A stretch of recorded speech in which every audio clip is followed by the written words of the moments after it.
আসসালামু আলাইকুম। আপনারা সবাই কেমন আছেন? আশা করি ভালো আছেন। আমি আলহামদুলিল্লাহ ভালো আছি। আজকে আপনাদের সাথে করলা দিয়ে ট্যাংরা মাছের একটি রেসিপি শেয়ার করব। প্রথমে আমি ট্যাংরা মাছটা কেটে ধুয়ে পরিষ্কার করে লবণ, হলুদ, মরিচ দিয়ে মেখে নিয়েছি। এবার চুলায় একটি কড়াই বসিয়ে পরিমাণ মতো তেল দিয়ে ট্যাংরা মাছগুলো আমি ভেজে উঠিয়ে নেব। সবগুলো ট্যাংরা আমি মচমচে করে ভেজে নেব। এরপরে কড়াইতে আরেকটু সরিষার তেল দিয়ে দিলাম। এরপরে হাফ কাপ পেঁয়াজ কুচি, 5-6টা কাঁচামরিচ ফালি। কাঁচামরিচ আর পেঁয়াজটা একটু হালকা ভেজে নেব। ভাজা হয়ে গেলে এরপরে আমি আধা কাপের মতো পানি দিয়ে দেব। পানি দিয়ে এরপরে দিয়ে দেব পরিমাণ মতো লবণ।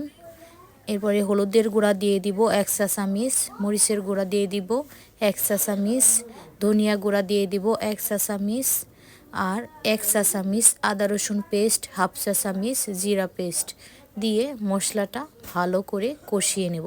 মশলার গায়ে যখন তেল ছেড়ে দেবে তখন আমি করলা আর আলুগুলো দিয়ে দেব। করলা আর আলুটা আমি লম্বা লম্বা করে কেটে নিয়েছি। এবার মশলার সাথে আলু আর করলাটা একটু মিশিয়ে নেব। এরপরে কিছুক্ষণ রান্না করে নেব করলা আর আলুটা সিদ্ধ হয়ে আসা পর্যন্ত। আমার ভিডিওটি যে যেখান থেকে দেখতেছেন দেখা শুরুতে একটি লাইক দিয়ে দেখা শুরু করবেন।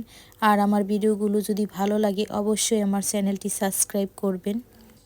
ঝোলটা শুকিয়ে আসলে করলার আলু সিদ্ধ হয়ে আসলেই আমি ঝোলের জন্য অল্প একটু পানি দিয়ে দেব। এরপরে কিছুক্ষণ রান্না করে ঝোলটা ফুটে উঠলেই আমি ভেজে রাখা ট্যাংরা মাছগুলো দিয়ে দেব। ট্যাংরা মাছগুলো দেওয়া হয়ে গেলে ঝোলটা একটু মাখা মাখা হয়ে আসলেই ধনেপাতা দিয়ে নামিয়ে নেব।